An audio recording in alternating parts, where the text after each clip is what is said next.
जय हिंद दोस्तों। हम पढ़ रहे थे बायोलॉजी में कोशिका, ठीक है, सेल करके चैप्टर हम पढ़ रहे थे। इसके ऐसे 3 वीडियो हमारे हो चुके हैं, वो जाके आप देख लेंगे, उसके बाद में ये वाला वीडियो देखेंगे। तो कोशिका, जब अब हम कोशिका पढ़े थे भाई इसके पहले वाले क्लास में, तो अपने देखे थे कि सबसे छोटी कोशिका कौन सी है, सबसे बड़ी कोशिका कौन सी है, मानव में सबसे छोटी कोशिका कौन सी है और मानव में सबसे बड़ी कोशिका, सबसे लंबी कोशिका, ये सभी चीज़ें अपन ने कहा इसके पहले वाली क्लास में पढ़े थे। और एक बार बोल रहा हूँ भाई, इसके पहले वाला वीडियो आप देख लेंगे, इसके बाद में आके ये वाला वीडियो देखेंगे। तो आज जो हम पढ़ने वाले हैं वो पढ़ने वाले अपन कोशिका सिद्धांत, ठीक है, सेल थ्योरी अपन आज पढ़ने वाले हैं। कोशिका सिद्धांत कि भाई इसके पीछे कितने व्यक्ति थे, कौन कौन आए, क्या क्या अपना योगदान दिए, ये सभी चीज़ें अपन जानने वाले। लेकिन मैं आपको बता दूं भाई, आप चाहे कौन भी एग्ज़ाम की तैयारी क्यों ना कर रहे हो, अपन जो कोशिका चैप्टर कंप्लीट कर देंगे भाई, उसके बाद में आप कितने भी साल पुराना क्वेश्चन पेपर लगा के देख लो भाई, प्रीवियस ईयर क्वेश्चन कोनते भी कैसे भी लगा के देख लो, कोनते एग्जाम के, अगर आपका सेल चैप्टर से कोई भी क्वेश्चन अगर छूट रहा है तो आप कमेंट बॉक्स में आप बोलेंगे कि नहीं भैया हमारा ये क्वेश्चन छूट गया, हमारा वो क्वेश्चन छूट गया है। देखिए, अपन जब थ्योरी पढ़ रहे हैं भाई, तो हो सकता है थ्योरी में 1-2 क्वेश्चन हमारे छूट जाएंगे, लेकिन जैसा चैप्टर हमारा कंप्लीट हो जाता है तो इससे रिलेटेड अपन लगभग 150-200 क्वेश्चन अपन करने वाले इस चैप्टर से, कोशिका या सेल चैप्टर से अपन करने वाले, ठीक है। जब हम कोशिका सिद्धांत पढ़ते हैं तो हमारे को 3 लोगों का नाम देखने को मिलता है। ये 3 लोगों का नाम आगे आता है। पहला नाम अपन देखते हैं भाई स्लाइडेन करके, ठीक है, दूसरा नाम देखते हैं अपन स्वान करके, और तीसरा देखते हैं रुडोल्फ विर्को, ठीक है। ये 3 नाम को हमारे को पढ़ना पड़ता है कोशिका सिद्धांत में। अब देखते हैं कि इनका कौन सा काम था, क्या क्या इनने योगदान दिया अपना अपना। तो जो स्लाइडेन है, ठीक है, जो स्लाइडेन है, ध्यान देंगे इधर सभी, ये जो स्लाइडेन भाई साहब है, स्लाइडेन भाई साहब वनस्पति शास्त्री थे, ठीक है, स्लाइडेन भाई साहब वनस्पति शास्त्री थे। और जो स्वान है वो भाई प्राणी शास्त्री थे। ये 1838 में आए और ये 1839 में, ठीक है। एक साल आगे पीछे दोनों ने अपना अपना सिद्धांत दिए, लेकिन इनको एक ही टाइम पे गिना जाता है। उसके बाद में तीसरा व्यक्ति अपन पढ़ेंगे रुडोल्फ विर्को। रुडोल्फ विर्को को पढ़ने के पहले इन 2 को पढ़ेंगे अपन, स्लाइडेन को और स्वान को, ठीक है, क्योंकि क्वेश्चन पूछ लेता है। किस प्रकार क्वेश्चन पूछता है कि कोशिका सिद्धांत निम्नलिखित में से किसके द्वारा दिया गया, कोशिका सिद्धांत निम्नलिखित में से किसके द्वारा दिया गया। तो ऑप्शन में इन दोनों का नाम आएगा, ठीक है, इन दोनों का, स्लाइडेन और स्वान का ऑप्शन में इन दोनों का नाम देखने मिलेगा, या तो फिर अकेले का इस व्यक्ति का नाम देखने मिलेगा, या तो अकेले का इस व्यक्ति का नाम देखने मिलेगा, या तो रुडोल्फ विर्को का भी मिलेगा। तीनों में से अगर कोई भी नाम आ रहा है तो आप बेझिझक उस पर क्लिक कर दोगे, ठीक है। या लेकिन अक्सर ज़्यादातर करके इन दोनों का नाम साथ में देता है ऑप्शन में, ठीक है। इस भाई साहब का नाम उतना नहीं आता। इस भाई साहब से भी एक क्वेश्चन बनता है, आगे पढ़ेंगे अपन, ठीक है। तो स्लाइडेन और स्वान, स्लाइडेन भाई 1838 वनस्पति शास्त्री था, और स्वान क्या था तो 1839 प्राणी शास्त्री था, ठीक है। कोशिका सिद्धांत सबसे पहले इन दोनों ने दिए, स्लाइडेन और स्वान ने। तो इनने दिए, तो इनके द्वारा दिया गया कोशिका सिद्धांत किस प्रकार था अपन समझते हैं, ठीक है। इनके द्वारा दिया गया कोशिका सिद्धांत, सभी जीव एक या अधिक कोशिकाओं से बने हैं। इनके कहने का अर्थ ये था कि पृथ्वी पर जितने भी जीव है वो एक कोशिकाओं से बने या तो अधिक कोशिकाओं से बने, ठीक है, लेकिन कोशिकाओं से बने हैं। जो भी जीव, जो जीव चल सकते हैं, हलचल कर सकते हैं, प्रजनन, श्वसन, ये सभी जो कर सकते भाई, वो कोशिकाओं से बने हैं। कहने का अर्थ इनका ये था। उसके बाद में दूसरा, प्रत्येक जीवों की उत्पत्ति कोशिका से होती है। मतलब जितने भी जीव पाए जाते हैं, ये सभी की जो उत्पत्ति, इनकी जो बनावट होती है वो कोशिकाओं के द्वारा होती है, ठीक है, कोशिकाओं से इनकी उत्पत्ति होती है। तीसरा इनका क्या था, प्रत्येक कोशिका स्वतंत्र है, प्रत्येक कोशिका स्वतंत्र है, किंतु सभी मिलकर किसी कार्य को संपन्न करते हैं। इनका अर्थ ये था कि जितनी भी कोशिकाएं होती है ये स्वतंत्र होती है, ठीक है, स्वतंत्र होती है, और ये साथों साथ कुछ ना कुछ कार्य करती है। अपन जैसा कोशिका चालू किए थे भाई, तो मैंने आपको बताया था कोशिका की डेफिनेशन क्या होती है कि जीवों की वह इकाई जो रचनात्मक हो और क्रियात्मक हो, मतलब जिसके द्वारा शरीर या जिस उत्पत्ति हुई है वो किसी भी चीज़ की बनावट हुई है और वो क्रियात्मक मतलब वो कार्य भी करती है। भाई साहब वो क्या कहना चाह रहे थे कि कोशिका स्वतंत्र होती है और सभी मिलकर किसी न किसी कार्य को संपन्न करती है। अभी कैसा है, इन लोगों ने दोनों ने अपना अपना तो भाई कोशिका सिद्धांत दे दिए, लेकिन जो ये भाई साहब थे रुडोल्फ विर्को को ये बात खटक रही थी कहीं ना कहीं। भाई इनके मन में बड़े ख्याल आ रहे थे, बड़े विचित्र विचित्र क्वेश्चन आ रहे थे भाई, कि इसने बोला ऐसा ये तो आजा के बात तो वही चाह रही ना भाई कि जीवों की उत्पत्ति कोशिका से हुई है। कोशिका है तो जीव है, कोशिका नहीं है तो जीव नहीं है, ठीक है। लेकिन भाई साहब का क्वेश्चन ये था कि कोशिका हमारे मतलब कोशिका की उत्पत्ति कैसे हुई है फिर। चलो जीवों की उत्पत्ति तो कोशिका से हुई है, पर कोशिकाओं की उत्पत्ति कैसे हुई है। अभी ये बात भी बड़े हैरान करने वाली है भाई कि भाई साहब जो बोल रहे हैं सही बात है ये भी। तो फिर भाई साहब ने अपना एक सिद्धांत दिया। इनने क्या कहा, रुडोल्फ विर्को को अपन 1855, ठीक है याद रखोगे। आज अभी एग्जामिनर भाई डेट भी पूछ रहा है, ठीक है। साइंस में अभी डेट भी पूछना चालू कर दिया है। जो 2021-22 में पेपर हुए हैं रेलवे के, उसमें डेट भी पूछा है, इसलिए मैं आपको साथों साथ डेट भी लिखा रहा हूँ, ठीक है। इसलिए सन को भाई थोड़ा ध्यान देंगे इधर भी। ऐसा नहीं कि भाई ये भी पूछता आ रहे छोड़ो इसको, नाम हाँ नाम काम का, ये काम का है, जो काम का है भाई। अगर अपन इतना ही ज्ञानी है, अपने को पता है कि क्या क्या पूछ रहा है, तो फिर तो भाई सिलेक्शन तो पक्का है ऐसा तो। इसलिए जितना भी भाई अपन पढ़ा रहे हैं, अपन पढ़ रहे हैं, तो मेरा कहने का अर्थ यह है कि ज्ञान लेते जाओ, ठीक है। जब मिल रहा है भाई तो फिर काहे फिर इधर उधर वेस्ट करने का यार, लो। चलो ठीक है, मैं कहाँ पे था, तो रुडोल्फ विर्को पे। तो रुडोल्फ विर्को साहब, ठीक है, 1855 याद रखेंगे, 1855। इनने क्या कहा, कोशिका विभाजित होती है, कोशिका विभाजित होती है तथा नई कोशिका पूर्ववर्ती कोशिकाओं से बनती है। इनने क्या कहा कि जो भी कोशिका पहले से मौजूद थी, जो कोशिका पहले से मौजूद थी वो कोशिका विभाजित होके, जैसे कि ये एक कोशिका हो गई, अब ये कोशिका विभाजित होंगी, ये दो कोशिकाओं में बदल गई। अभी जब ये दो कोशिका विभाजित होंगी तो ये तीन कोशिकाओं में बदल गए। अब ये तीन कोशिका विभाजित होंगी भाई, तो ये 4, 5, 6, मतलब ये एक की दो बनी तो ये 2 के 4 बनने को आना, सॉरी ठीक है, 2 के 4 बनने को ना, और ये 4 के भाई 12, 16 जो भी है। तो इस प्रकार कोशिका मौजूद है। पूर्ववर्ती का मतलब होता है कि पहले से, ठीक है। जो नई कोशिका होती है, जैसे कि मान लो नई कोशिका हो गई, तो ये पूर्ववर्ती होगी, ये पहले से मौजूद कोशिकाओं से नई कोशिकाएं जन्म लेती है, पहले से मौजूद कोशिकाओं से नई कोशिकाएं बनती है। इन भाई साहब का कहना समझा आपको कि कोशिकाएं विभाजित होती है और पूर्ववर्ती कोशिकाओं से मिलकर नई कोशिकाओं का मतलब नई कोशिकाएं बनती है। यहाँ तक उम्मीद करता हूँ समझ गया होगा। और इनका ये वाला भाई ओमनिस सेलुला ई सेलुला, ये इनके नाम है, ये याद रखूंगी ये वाला, ठीक है। कोशिका सिद्धांत कि ओमनिस सेलुला ई सेलुला किसके द्वारा दिया गया, तो रुडोल्फ विर्को के द्वारा दिया गया है ओमनिस सेलुला ई सेलुला। अभी बात आती है, चलो भैया यहाँ तक तो अपन अच्छे से सब कुछ समझ गए कि 3 लोग आए कोशिका सिद्धांत देने, लेकिन 2 लोगों का नाम ज़्यादा आता है आगे में, कौन थे, तो स्लाइडेन और स्वान, ठीक है। स्लाइडेन और स्वान ने कहा था कि सभी को, ठीक है, इनके द्वारा दिया गया कोशिका सिद्धांत किस प्रकार था कि सभी जीव एक या अधिक कोशिकाओं से मिलकर बने होते, ठीक है भैया। इन लोगों का दूसरा सिद्धांत क्या था, तो प्रत्येक जीवों की उत्पत्ति कोशिकाओं के द्वारा होती है।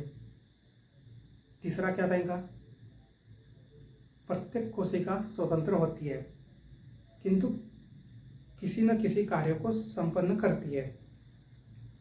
फिर बात आई तीसरे भाई साहब की। तीसरे भाई साहब ने फिर इनमें कुछ कमियां निकाला, ठीक है, कमियां निकाला और कहा कि कोशिका जो है ये पहले से मौजूद थी और जो नई कोशिकाएं बनती है तो ये पुरानी कोशिकाओं से विभाजित होती है, 1 से 2, 2 से 4, 4 से 8 इस प्रकार से विभाजित होती है और उनसे नई कोशिकाओं का जन्म होता है। ऐसा रुडोल्फ भाई साहब ने कहा, ठीक है। कब? तो 1855 में, याद रखेंगे। अब यहाँ तक का सभी समझ गया। अभी मैं आपको बता दूं कि कोशिकाएं भी 2 प्रकार की होती है। कौन सी भैया? तो भाई जान लो कि पहली एक कोशिका जिसको अब हम बोलते हैं एक कोशिकीय जीव, दूसरी बहुकोशिकीय, यूनिसेलुलर और मल्टीसेलुलर, ठीक है, ठीक है। तो अपन अभी कोशिकाओं की 2 संख्या पढ़ने वाले हैं, एक कोशिकीय और दूसरी बहुकोशिकीय, यूनिसेलुलर और मल्टीसेलुलर। तो एक कोशिकीय हो गया और दूसरी बहुकोशिकीय हो गया। तो एक कोशिकीय किसको बोलते भाई? एक कोशिकीय जिनके शरीर केवल एक कोशिका का बना होता है, जिनका शरीर केवल एक कोशिका द्वारा बना होता है, उसे अपन एक कोशिकीय कहते हैं। एक कोशिकीय वो कहलाता है जीव। जैसे कि अमीबा हो गया, पैरामीशियम हो गया, प्लाज्मोडियम हो गया और यूग्लिना हो गया। आप स्क्रीन पे देख सकते हैं कि पैरामीशियम का कैसा आकार है भाई, अमीबा का कैसा आकार है, कैसा दिखने में कैसा है, प्लाज्मोडियम का कैसा है, ठीक है। एक कोशिकीय में ये सभी जीव आते हैं और भी आते हैं, लेकिन समझने के लिए बस अपन ने अमीबा, पैरामीशियम, प्लाज्मोडियम, यूग्लिना लिख दिए। ये एक कोशिकीय जीव होते हैं। अपन आते हैं बहुकोशिकीय क्या है। बहुकोशिकीय इंग्लिश में बोलते हैं मल्टीसेलुलर, ठीक है, मल्टीसेलुलर इंग्लिश में बोलते हैं। जिनका शरीर अनेक कोशिकाओं से मिलकर बना होता है उसे अपन कहते हैं बहुकोशिकीय, ठीक है। जिनका शरीर अनेक कोशिकाओं से मिलकर बना होता है उसे कहते हैं अपन बहुकोशिकीय। जैसे कि मनुष्य आ जाते हैं इसमें, मनुष्य मतलब हम लोग, मछली आ जाती है, मेंढक आ जाते हैं और भी ऐसे आते हैं जिनका भाई अनेक कोशिकाओं से बना होता है शरीर। तो अब एक कोशिकीय और बहुकोशिकीय में अंतर क्या है भैया? जरा हमको ये भी बताइए कि इनका कैसा, मतलब किस प्रकार इनको बांटा गया अलग अलग। तो देखिए, एक कोशिकीय में क्या होता है और बहुकोशिकीय में क्या होता है। बहुकोशिकीय में होता है भाई कि जैसा कि अनेक प्रकार की कोशिकाएं होती हैं, तो भोजन ग्रहण करने के लिए कोई और कोशिकाएं काम करती है, पाचन करने के लिए और कोशिकाएं काम करती है, श्वसन के लिए और कोशिकाएं काम करती है, ब्लड सर्कुलेशन के लिए अलग कोशिका काम करती है। ये मतलब सभी में काम डिवाइड कर लेती है कि भाई तू ये काम कर, तू ये काम कर, तू ये काम कर, तो उनको आसानी होती है। लेकिन यहाँ पे वैसा नहीं है, एक कोशिकीय में वैसा नहीं है। एक कोशिकीय में क्या है भाई, तुझ खाना बना, तुझ खाना भी परोस, खाना भी तुझ निकाल, मतलब सभी के सभी काम एक ही कोशिकाओं को करना पड़ता है। इसके लिए इसको नाम दिए अपन ने एक कोशिकीय जीव और इसको बहुकोशिकीय, ठीक है। बहुकोशिकीय में मनुष्य आता है, मछली, मेंढक वगैरह इत्यादि आते हैं। अब अपन ने संख्या के आधार पर कोशिका को 2 भागों में बांटे भाई, बहुकोशिकीय और एक कोशिकीय। अभी अपन पढ़ेंगे और 2 भाग, कौन थे? तो प्रोकैरियोटिक और यूकैरियोटिक। प्रोकैरियोटिक में कौन से कोशिका के अंग आते हैं, कौन से कोशिका के भाग आते हैं, और यूकैरियोटिक में कौन से नहीं आते और कौन से आते हैं। मनुष्य कौन से यूकैरियोटिक में आते हैं या प्रोकैरियोटिक में आते हैं। कहाँ पे राइबोसोम आता है, कहाँ पे माइटोकॉन्ड्रिया आता है, कहाँ पे केंद्रक आता है, कहाँ पे केंद्रक नहीं आता है। ये सभी चीज़ें अपन कहाँ पढ़ते हैं भाई? प्रोकैरियोटिक और यूकैरियोटिक में, प्रोकैरियोटिक कोशिका और यूकैरियोटिक कोशिका में, ठीक है। मैं लिखा देता हूँ प्रोकैरियोटिक कोशिका और यूकैरियोटिक कोशिका।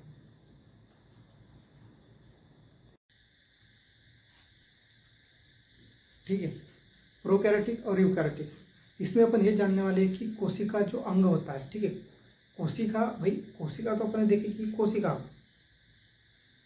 जो कोशिका होती है, ये अब हमने देखी कि ये तो कोशिका है, लेकिन कोशिका के अंदर में जो अंग होते हैं, ठीक है, कोशिका के अंदर में जो अंग होते हैं भाई, तो वो अंग प्रोकैरियोटिक में कितने पाए जाते हैं या नहीं पाए जाते, यूकैरियोटिक में कौन से पाए जाते हैं या कौन से नहीं पाए जाते हैं, ठीक है। ये सभी बातें अपन कहाँ देखने वाले, तो इन दोनों कॉलम में, इन दो कॉलम के माध्यम से अपन समझेंगे कि किसमें कौन सा अंग पाया जाता है, किसमें कौन सा अंग नहीं पाया जाता, ठीक है। एक मतलब सीधा सीधा उदाहरण के लिए अगर मैं बोलूँ भाई, तो यूकैरियोटिक, ठीक है, यूकैरियोटिक जो अपन पढ़ेंगे उसमें मनुष्य के बारे में, जीव जंतुओं के बारे में हम पढ़ने वाले। और जो प्रोकैरियोटिक बोलते हैं अपन, प्रोकैरियोटिक में ऐसे जीव है जो एक कोशिकीय में आते हैं। तो प्रोकैरियोटिक ये प्राचीन कोशिका है, इसका अर्थ होता है कि ये प्राथमिक कोशिका है। प्राचीन कोशिका मतलब प्राथमिक कोशिका। अभी क्या है कि इसके अंतर्गत रखा गया है बैक्टीरिया को, माइकोप्लाज्मा, नील हरे शैवाल वगैरह, ये सभी चीज़ें रखे गए कहाँ, तो प्रोकैरियोटिक में। भाई इनका जन्म पहले हुआ है, ठीक है, इनका जन्म पहले हुआ है, इसलिए ये पूर्ण तरह से विकसित नहीं है। इनका जन्म पहले हुआ है। यूकैरियोटिक में जो अपने रखे हैं सभी जीव जंतु पौधे, इनसे पहले ये धरती पर है, ठीक है, बैक्टीरिया वगैरह, माइकोप्लाज्मा वगैरह, इसलिए इसको बोलते हैं प्राचीन कोशिका या प्राथमिक कोशिका, ठीक है। बैक्टीरिया, माइकोप्लाज्मा, नीलहरित शैवाल, ये सभी के सभी कहाँ आते हैं, तो प्रोकैरियोटिक में आते हैं। दूसरा नंबर पे इसमें माइटोकॉन्ड्रिया, गोल्जी बॉडी, लाइसोसोम नहीं पाया जाता। अब भैया ये क्या, ये तो हम पहली बार सुन रहे हैं, ठीक है, अब पहली बार सुन रहे हैं ना, और भी अच्छी बात है भाई, क्योंकि खाली मेमोरी में डाउनलोडिंग बड़ा फटाफट होता है। तो बस अभी के लिए आप इतना समझिए कि बस इतना नाम याद रखिए हुआ, इसमें माइटोकॉन्ड्रिया, गोल्जी बॉडी, लाइसोसोम नहीं पाया जाता। आगे मैं सभी के नाम, सभी जो कोशिका के सभी जो अंग होते हैं, इसके बाद जो कोशिका के सभी अंग होते हैं, एक एक करके पूरे के पूरे अपन पढ़ने वाले हैं। उसमें माइटोकॉन्ड्रिया, गोल्जी बॉडी, लाइसोसोम ये नहीं पाया जाता, ठीक है, याद रखेंगे भाई, अच्छे से ध्यान देंगे कि प्रोकैरियोटिक में बैक्टीरिया आता है, माइकोप्लाज्मा आता है, नीलहरित शैवाल, मतलब ऐसे जीव आते हैं जो एक कोशिकीय होते हैं, ठीक है। सीधे साधारण भाषा में प्रोकैरियोटिक में ऐसे जीव आते हैं जो एक कोशिकीय होते हैं। दूसरा पॉइंट, इसमें माइटोकॉन्ड्रिया, गोल्जी बॉडी, लाइसोसोम नहीं पाया जाता। माइटोकॉन्ड्रिया भाई क्या है, तो अपन बोलते हैं इसको शरीर का पावर हाउस, ठीक है, माइटोकॉन्ड्रिया को अपन बोलते हैं शरीर का पावर हाउस।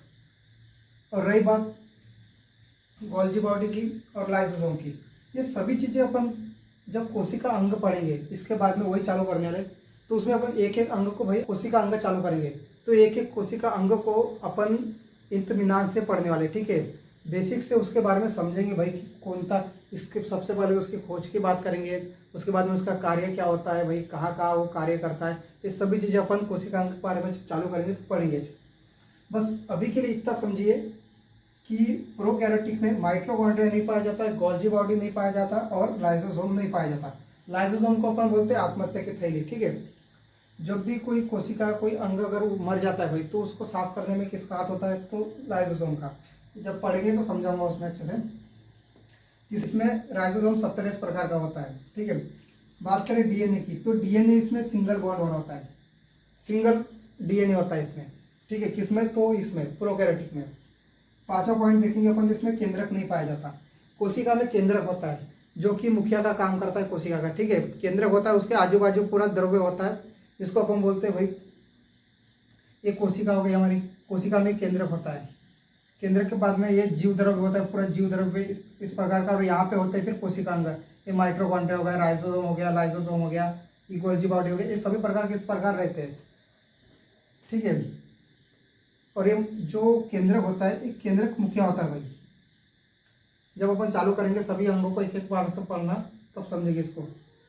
तो इसमें प्रोकैरियोटिक में केंद्रक नहीं पाया जाता, इसमें डीएनए होता है लेकिन सिंगल वाला होता है, ठीक है। उसके बाद में राइबोसोम होता है, राइबोसोम होता है वो 70S होता है, 70S प्रकार का होता है। उसके बाद माइटोकॉन्ड्रिया इसमें नहीं पाया जाता, गोल्जी बॉडी इसमें नहीं पाई जाती, लाइसोसोम भी इसमें नहीं पाया जाता। इसके बाद में यह प्राचीन कोशिका होती है। प्राचीन कोशिका मतलब एक प्राथमिक कोशिका जो सबसे पहले भाई इनसे ही पहले यूकैरियोटिक में जो मनुष्य वगैरह आते हैं, जीव पौधे वगैरह, इनसे पहले भी इनका जन्म हुआ था, इसलिए इसको अब हम बोलते हैं कि एक कोशिकीय, क्योंकि इनका जन्म हुआ था भाई इनसे पहले। ये पृथ्वी पर आए थे तो उस टाइम में उतना विकसित नहीं था, तो एक ऐसा इनका जो अंग होते हैं ये विकसित नहीं हुई है, जैसे आए थे ये वैसे चले, ये पूर्ण तरह से विकसित नहीं हुई है, इसको हम बोल सकते हैं। बात करते हैं यूकैरियोटिक, ठीक है। यूकैरियोटिक की बात करते हैं तो यह वास्तविक कोशिका होती है, वास्तविक कोशिका होती है ये, जैसा कि अभी मनुष्य के अंदर में जो कोशिका है भाई, तो ये वास्तविक कोशिका है जो कि पूर्ण तरह से विकसित कोशिका है, अपन कह सकते हैं इसको। पूर्ण तरह से विकसित कोशिका है यूकैरियोटिक, और प्रोकैरियोटिक अर्ध विकसित कोशिका है।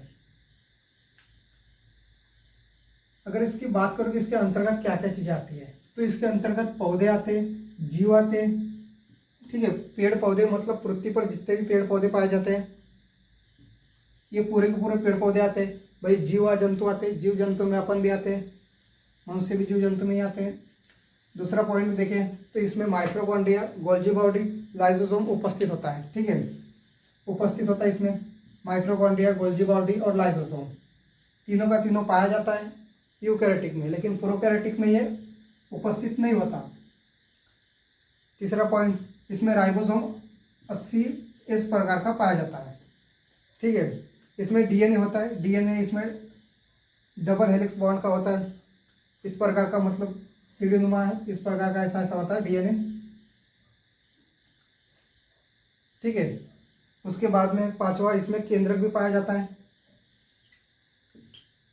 यूकैरियोटिक में केंद्रक भी पाया जाता है, और ये पूर्ण तरह से विकसित कोशिका होती है, ठीक है।